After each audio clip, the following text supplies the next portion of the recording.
Hi boys and girls, Klayton from Celldweller here, and welcome to the beta sessions of Louder Than Words Commentary Edition, where I'm going to be blabbing for 15 or 20 minutes over the beta sessions demos of the track Louder Than Words, which is part of Chapter 1 of Wish Upon a Blackstar, the upcoming full-length Celldweller record. Should be dropping sometime between now and 2050. Jimmy Rhodes, who many of you know, runs daily operations at Fixed, which is my record label and company. He suggested this to me not too long ago to kind of do a commentary track over the demos, and he thought from a fan perspective that people would dig that. I was not really sure, but I hit you guys up and many of you responded saying, yeah, we'd love to hear you blab for a while. So here I am doing that. You know, I'm kind of a geek that way. You know, I watch the commentary editions of movies that I really dig. You know, like for instance, one that pops out in my mind is when David Fincher is talking us through Fight Club. I watched that commentary, and he points out a moment when Meatloaf, you know, the Robert Paulson character, kind of runs through the doors with a bunch of the Project Mayhem dudes and says, just watch him because his pants were too big for the scene, and he runs out this door and his pants fall down around his ankles and he has to bend over and pick them up. And sure enough, there was something in Fight Club that I had never seen before, and my life was enriched for it. So I'm not sure that your life will be enriched through this or not, but I'm going to hopefully in one shot just kind of talk over these demos and you know, kind of give you a perspective of what I was thinking or why they sound like they do or where it came from or maybe what I was eating for lunch that day if I can remember it. So the only other struggle I had was kind of how do I produce this? Do I maybe put a big reverb on my voice? Or maybe do this whole presentation like a Cylon or some kind of robot? Nah. Let's just play it straight. Enjoy the commentary.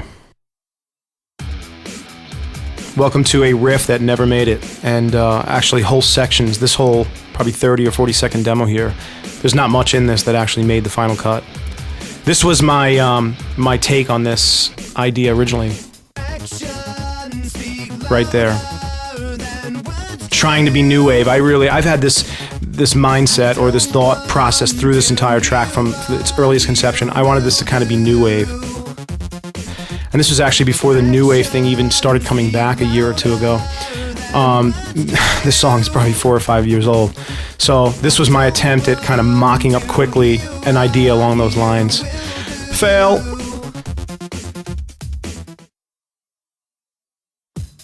Okay, so different beat in the intro. There's my reactor synth that ultimately made it to the final version. Even this early on, little ideas kind of survived the cuts. Here we go, through some rhythm guitars back there, and the beginning of like the progression, the bass line, I can kind of hear that going on. I remember when I came up with this lyric or this idea, this was just a reflection of kind of what I felt in life, kind of like just I'm sick of people talking and not acting. Just do what you say you're gonna do, or don't even say it, just do it. And I was walking through a parking lot in LA with my manager at the time, who still is my manager, but at the time we were walking through a parking lot in LA. I just want to clarify that. I was like, check this out, and I just sang this melody to him, and he's like, I'd like to hear you flesh that out. And that was the beginnings of Louder Than Words. So that was the intro. You're hearing what I started developing as the intro, and that basic rhythm, starting with that drum, has really lived that way. The demo has been like that for a few years, and only probably 2 weeks before finishing the track that I completely changed the intro.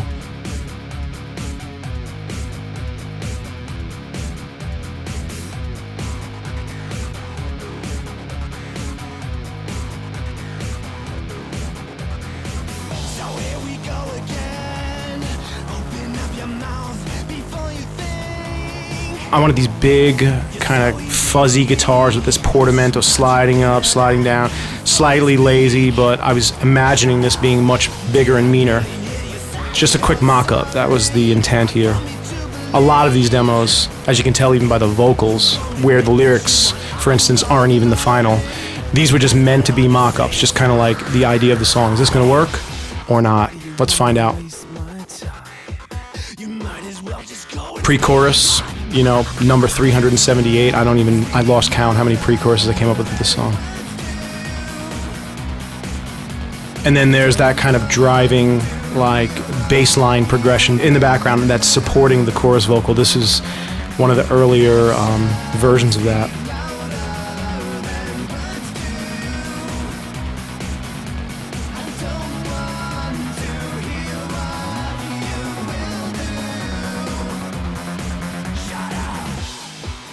That idea stayed too. Just kind of going back into that riff, and that reactor synth that's in there is still in the intro of the song somewhere. So here comes a different pre-chorus now. Another one.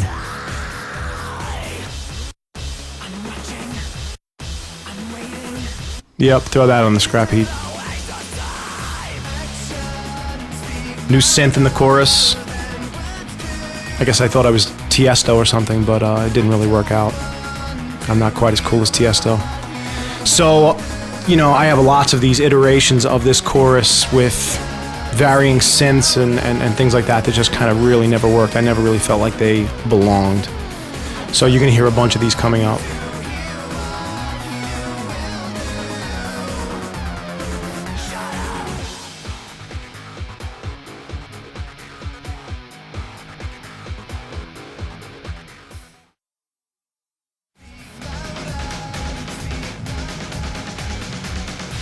Bridge, different lyrics, or not the final lyrics. This whole process has been very weird for me. This whole album, Wish Upon a Blackstar, this record is nothing like anything I've ever done before. I generally write songs and I'm producing them and picking the sounds and mixing them as I'm creating the track. And this was an experiment in doing something completely different. Let's just write demos, like rough. I'm grabbing stock loops and quick sounds, and I'm not really time correcting anything. My guitars are out of tune. My vocals are sadly out of tune. I didn't care. It's just like, does this song work or doesn't it? So yeah, this is the journey. This is the progression of how that kind of all worked. Just kind of mocking ideas, playing them for Grant Morman, who I asked to co-produce the new record with me, playing them for Tyler, my manager, and just kind of like going, okay, feeling it, not feeling it, and why. And then if I'm in agreement, which most of the times I am, because when you're focused too close to something like this and you're into it too far, it's really hard sometimes to step back and get perspective. So I have a few people around me that I trust, whose opinion I trust. That's the process. So I end up with tons of demos, and this is why it takes me so long to make records, because I just keep spitting out ideas. I could probably create 5 or 6 full-length sample CDs of content based on all the crap I create that ends up never getting used.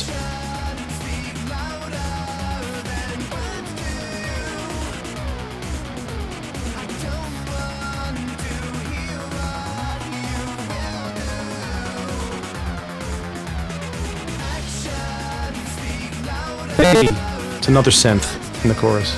Tiesto Part 2, or is that Psytrance? I don't even know what I was going for.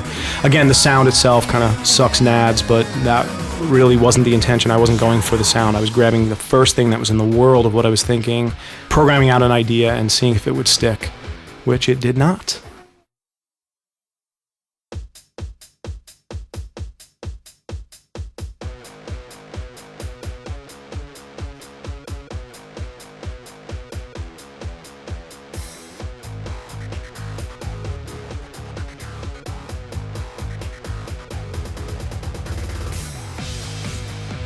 Okay, this is where I changed up some drums. Got rid of the demo drums and started going for a little bit of a tighter kit. This still was not the final. This was just more of a mock-up so I can hear things a little more cleaned up. Wow. Those are some spectacular vocal takes. This is right after I wrote the lyrics. So as I'm listening to this, I'm remembering. I wrote the lyrics, and this was step up to the mic, one shot.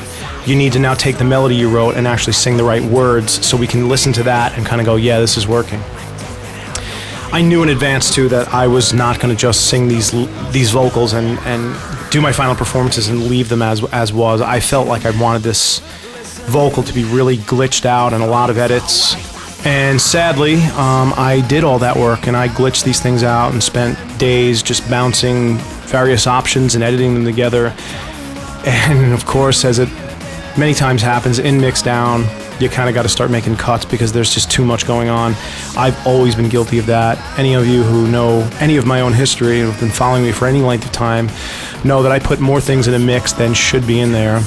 And that's why you can listen to a song at least 2 or 3 times before getting bored, because every time you listen over those 2 or 3 times, you hear something different. So this album, I'm trying to do something a little different where I'm not just trying to cram everything in and trying to be an adult about it and pull out the stuff that might be a little too busy.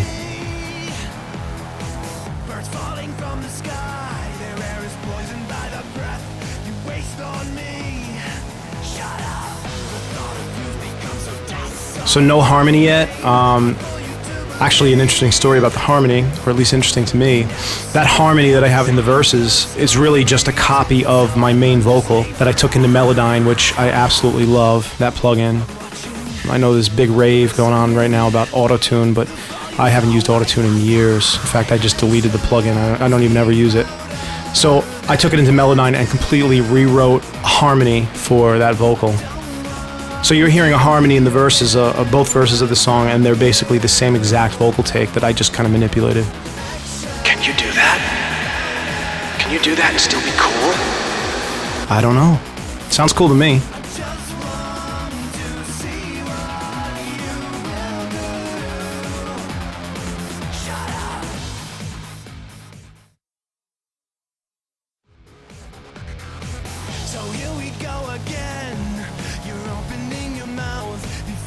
Okay, so now I'm hearing final vocals, I think. If we hear a harmony here, I think this is the final vocal. And there it is.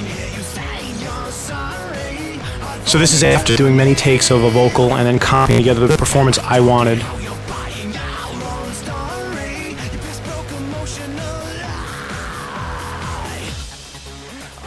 Yeah, there's a mock-up of the pre-chorus. I think the instruments are still all in demo mode here.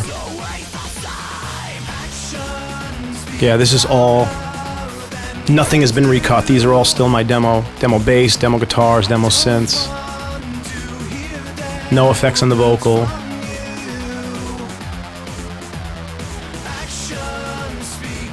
So those harmonies that are coming in there, again, a week or two before final mix, I scrapped them. They sat there for I don't know how long, a year or so, and I was like, these are big. So I just threw up a mic in my studio and just retracked those harmonies, which is what ended up in the final mix. In fact, the low octave that's in the chorus too, I just felt was way too puss, so I just kind of recut it. I wanted to give the vocal a little more balls. Not sure if I succeeded, but you know what? In my mind, if I think I succeeded, it's a good day. I can sleep peacefully. Or not sleep peacefully, how about that? That's more realistic.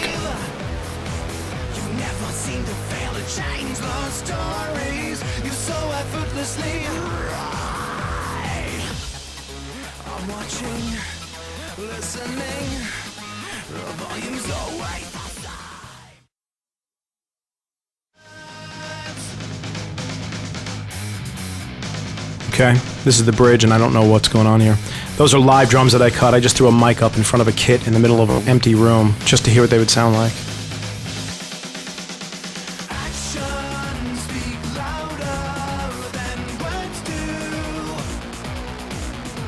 I had my little Frankie Goes to Hollywood synth back there, right there. It's kind of my relax, you know, kind of little 80s thing that I knew wasn't going to work, but I just wanted to feel like I was dancing in a video with a bunch of, you know, strobe lights and stuff. If you've ever seen the Relax video. I wouldn't recommend it. Oh, it's new drums in the intro. So here's that, you know, the demo. I just grabbed any drums. This is where I started tweaking out the intro drums and going, yeah, I want this to sound more like this. And these ultimately got scrapped too. Because I ended up distorting these drums later on and then got rid of them completely. Now we're into Houseland. So Grant and I worked on kick and snare sounds here, and then I've always felt like I wanted this to have a little more of a groove to it, so I decided to try a different quantization than I normally do, and I brought it into Houseland. I just was listening to a bunch of electro house at the time, and I was like, you know what, I'm going to do a swing on this. So I started programming out some electro house, in my mind at least, electro house type rhythms that ended up making it to the final version, but they're so buried that I think it's more insinuated than actually a conscientious, like, oh, that's a really cool house loop. But it was cool for a while to call this my house metal track. That's what I was telling everyone, this is my house metal track.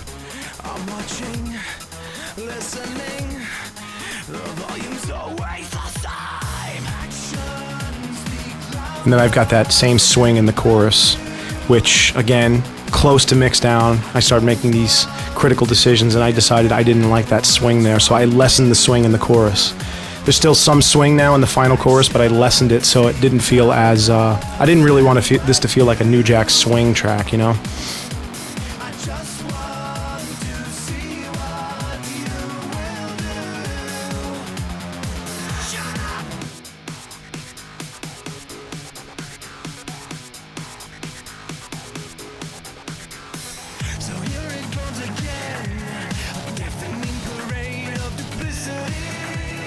Yeah, you get to hear more of those vocal edits in there too. This is when I started tweaking out the vocals, and they ended up, again, not making the final cut. But I'm actually putting up the full edited vocal in the remix pack at fixedremix.com for remixers to use and abuse. So the edited vocal might make its appearance somewhere in somebody's mix someday. I can only hope. Put a lot of work into it. Or at least I want you to think so.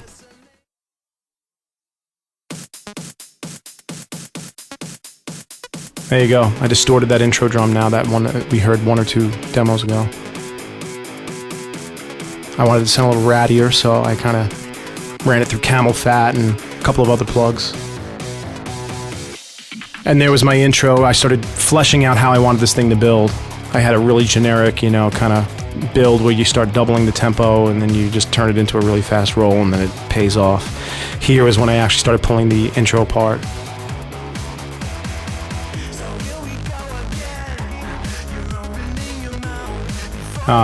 Bass.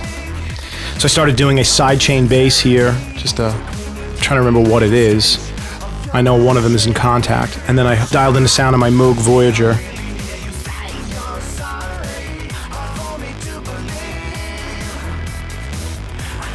And again, here's the second half of the verse, and we've got these harmonies and these sidechain basses and these guitars, and there's just not enough room for everything. So in mix down, some of this stuff kind of went bye-bye. And then there's my little guitar counter melody for the chorus. Again, I felt like I needed something more just to fill in the blanks in the chorus. It was just too empty. And the more stuff I add, the more the bass line that I originally based this song on disappeared.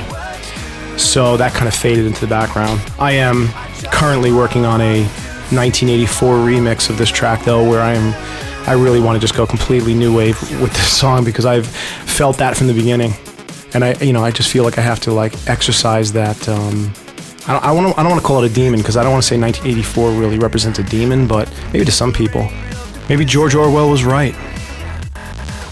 So somewhere along the way, I'm going to finish this 1984 remix and really push the new wave angle.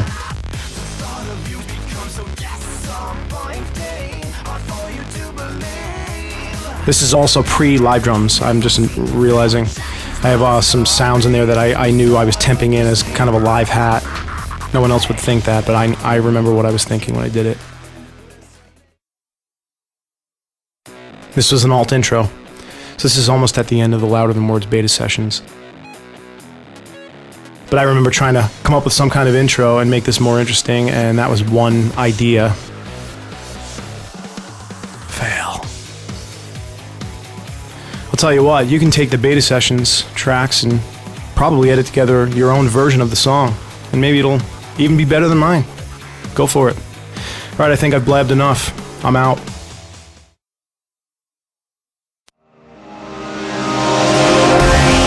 Hi, Klayton from Celldweller here, and welcome to the beta sessions of So Long Sentiment, which is one of the songs off Chapter 1 from Wish Upon a Blackstar. And this is kind of the commentary deal where I'm going to blab for 15-20 minutes over the top of the beta sessions demos for the song and kind of explain where they originated and maybe what I was thinking or wasn't thinking, etc. So let's jump into this. So this demo goes back to early '06, and it kind of reminds me of where this song was birthed from. This was definitely written from what I was going through at the time and kind of where I was in life and kind of certain circumstances around me. I didn't even care if I was making music for...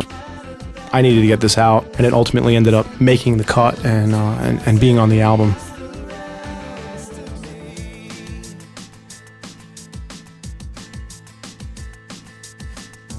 These are, you know, really rough takes, really quick programmed out drums and very sparse, which probably wouldn't hurt me to do some tracks like that once in a while. I just don't think I have the ability to.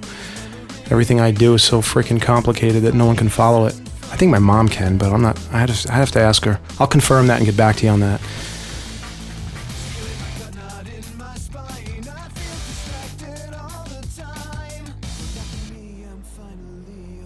You can hear how stripped down this is, and this is really just an early shell of what the track was to become.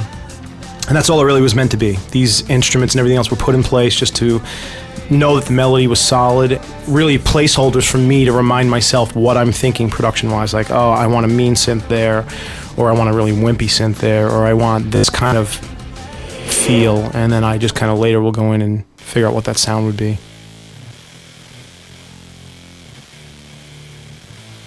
So there's the crappy intro guitar, which I think was just a raw guitar run through Reactor, just all top end. And I just pictured this starting really raw and just, I wanted it to sound like this was going to be a really ballsy track. And then I kind of close this filter and these vibes pop in. And, you know, I heard that early on in this track, and so I just mocked it up, and that's exactly how it stayed. But like I just said before, those cheesy guitars I knew were going to be replaced with something much meaner. So when Grant and I got in the studio, we obliterated a guitar tone. I mean, there's probably about 9 or 11 layers of guitar run through different filters and plugins, including FabFilter, the Simplon plugin, which I absolutely love. In fact, I love all the FabFilter plugins. I'd marry them if it was legal in the state, but they have not passed that law yet. So here I am, living in sin with FabFilter.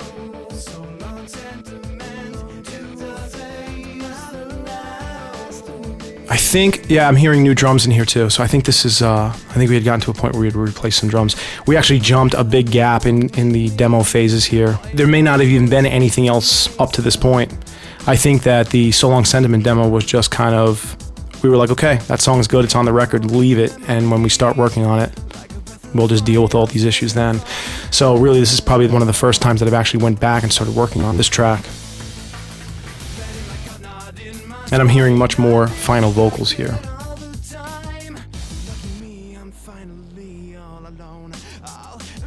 This is one of the songs on the record where the lyrics were written before the song even was. So, like I said, it was written from a personal experience and something I was going through, and I don't even remember where I was, but I definitely sat down with a pen and paper and just wrote these lyrics out, probably very quickly, because they came from a deep, dark place, which is generally the most honest, sometimes too honest, but that stuff sticks, you know? Or maybe it doesn't, but in this case it did.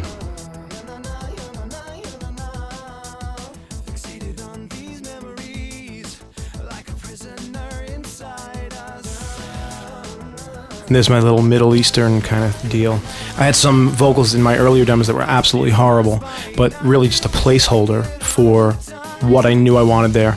So actually, I had recruited Brett from Blue Stolly at the time I was working on this, and I knew he was very Middle Eastern melody oriented, so I had him go mine some Middle Eastern sounds for me and just bring me some examples of some good stuff, and then I kind of comped together a little demo of something and went in and cut a bunch of vocals and created that melody. So Brett was my Middle Eastern melody miner, or my mem, which is a new category I'm trying to create in the music industry, mems. And it could turn into a whole role for people, you know, just to be mems. All they do is they mine Middle Eastern melodies. I'm not sure what they do with them after they find them, but that's their job. That's all they have to worry about, is just finding them.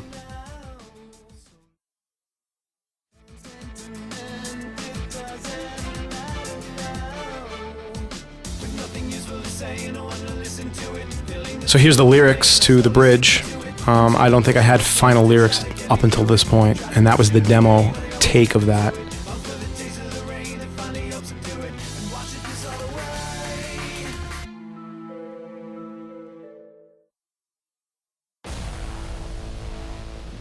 Okay, here we go. The beginnings of the meaner intro guitar.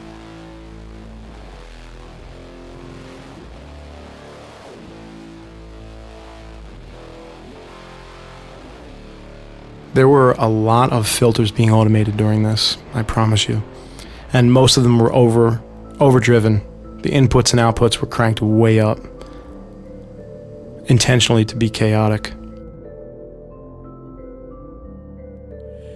Under this crushing weight, I'm sinking. It never goes away. You can hear how some of the effects are starting to be put in place there. So this is starting to take more shape. This was the song that actually created the concept of doing chapters, because we started working on this. This is the first song. I was like, there's no live drums. Let's just kind of take this song because this will be an easier one to kind of produce and get done. And during the process, it was like, you know what? This sucks because we're going to have to wait another 10 months to go through all the other songs and do all the other instrumentation, then come back to this and finish it. Wouldn't it be great to just do this? And this was an original idea. When I first started working on the new record, Grant and I had talked about doing a song at a time, just releasing it, and I am all for it. I fully embrace the future. I fully embrace where the music industry is headed and kind of going back to the idea of a single. And, you know, I mean, Elvis didn't release records. He released 45s. You know, they were singles. And as an artist, you were as good as your next song. So I wanted 10 good songs on this record. So for me, the idea of releasing one at a time has always been good. But we just figured, hey, we'll just get them done and release a body of work, and there it'll be. And since this was taking so long, this is the point in the process where it became evident to me that this was going to take too long, and we could just finish the song off and release it. And then we kind of had an internal powwow between management and myself and Grant, and that was definitely the conclusion. Like, let's just do this. And then I had this idea of, hey, why don't we just do them in chapters? Like, why don't we just call them chapters, release 2 at a time at least? And the idea and the concept has developed since then. The idea of releasing this bonus content, like the demos, the beta session stuff, then doing the commentary, that was another idea on top of it. Anything I could do to give myself more work and get less done, that's kind of what I go for. What I like, what I think is comfortable, is about 15, 20 years between albums, you know, so that's kind of what I'm working towards here.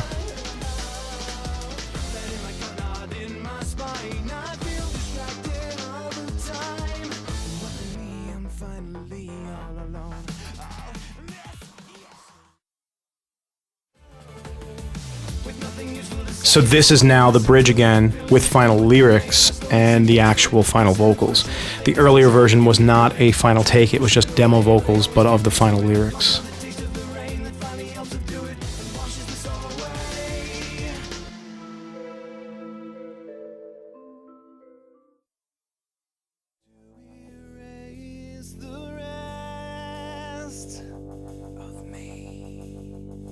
I'm not sure what this is yet. We're gonna find out.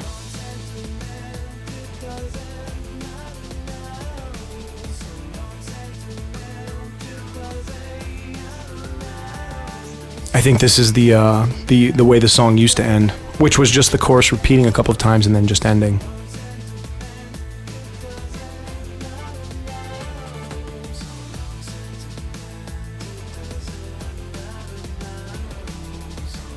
There was one thing I was actually, and I rarely say this, but there was one thing I was actually happy about right there, was that vocal. That harmony, the way that it was stacked and produced and everything else, that's probably my favorite part in the whole track. When that comes in at the end, that to me was probably the reason that I extended the whole ending, was because I liked that vocal so much. I was like, man, I don't want this thing being heard for 2 seconds and it's gone. I want this thing to go. So this was kind of experimental. We tried to cut some live drums in here, or just a ride live cymbal and some live bass. A lot of these elements ended up getting buried under other stuff, but there you go, you get to hear some of it.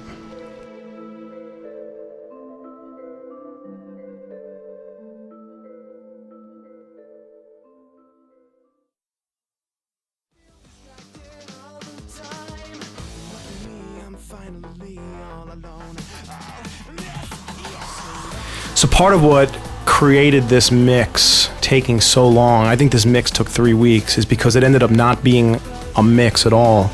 It ended up being, let's figure out what the hell we're doing in the chorus.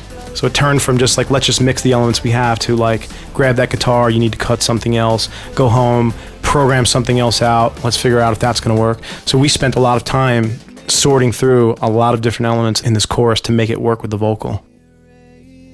I may have mentioned this before, but I'll say it again anyway, because I redundantly repeat myself repeatedly many times, and I'm doing it again. The vocals were meant to be kind of the highlight of not only this track, but possibly this whole record. I cut vocals for this whole album first, before I did anything else. I cut my main vocals, finished, done, in the bag, before I cut a single instrument for this record. So we just took the demos and I cut all my vocals first, because really the whole idea was get the vocals to sound good and then you work the instruments around that, which was a very foreign concept to me because I've never really liked my voice and I've always loved to bury it.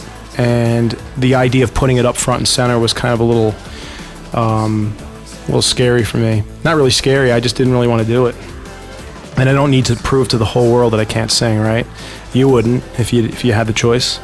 So I said, you know what? I'm all about messing with myself. So since I don't want to do this so badly, let's do it. What better reason? And that's what we did.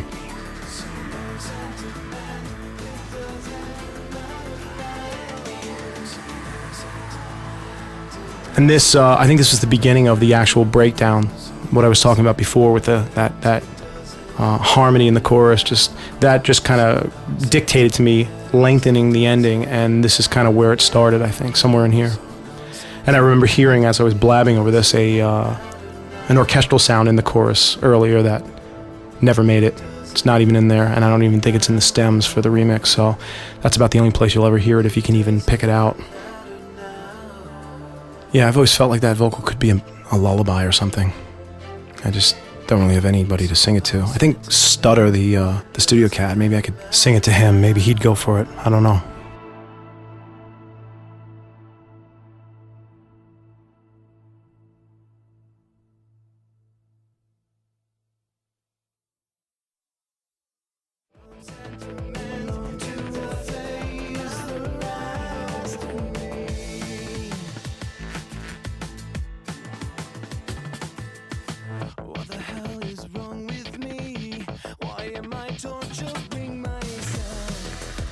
So this is I think there were new drum elements in here, maybe some new loop elements, or the ones that we had were tweaked. This was kind of, as we were getting closer to preparing for mix, you'll hear more of the elements kind of coming together, sounding more like the final song did.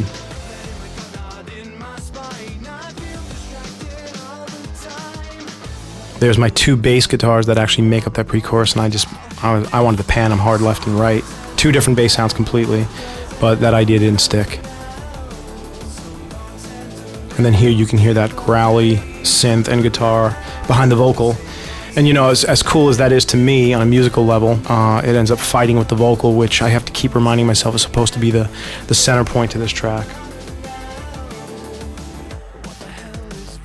So I had to pull some of that stuff back, but knowing that I was going to be doing instrumentals and knowing that I was going to be giving like stems away for remix and that kind of thing.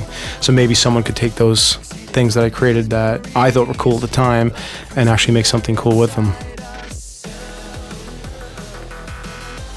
Maybe what I need to do is start writing 20 or 30 minute songs so I can get all these elements in over the course of that time.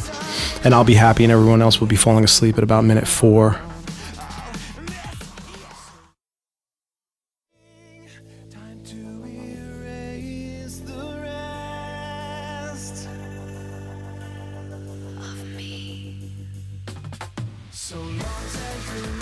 So here is where I think I started actually fleshing the back end out a little bit more. Which I like to call it work in the back end, which I do on occasion.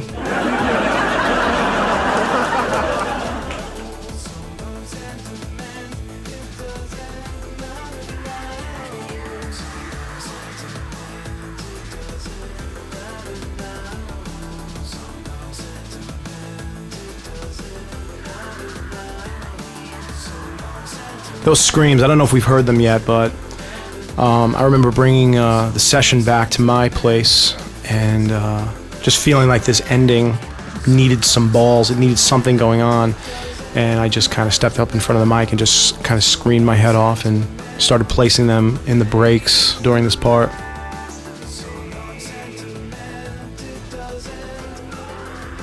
And I guess now that I'm at the very end, I might as well clarify part of why I keep mentioning my place as if there's another place. What I did is I took a chunk of my gear and I brought it to Grant's place, his studio, where he has a beautiful SSL G Plus board, and combining it with a lot of the gear I have, and we're basically doing the whole record there or at least what we've done so far we're doing there. And maybe when my studio's done being built, which should be within weeks from now, we will probably be doing some of that here as well.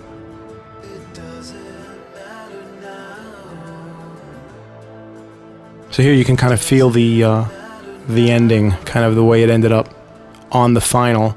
It's pretty close to being what this is. So this was pretty close to the end, which is kind of where I'm at. I'm pretty close to the end because I've blabbed enough. I'll see you guys at the next chapter. Thanks for listening.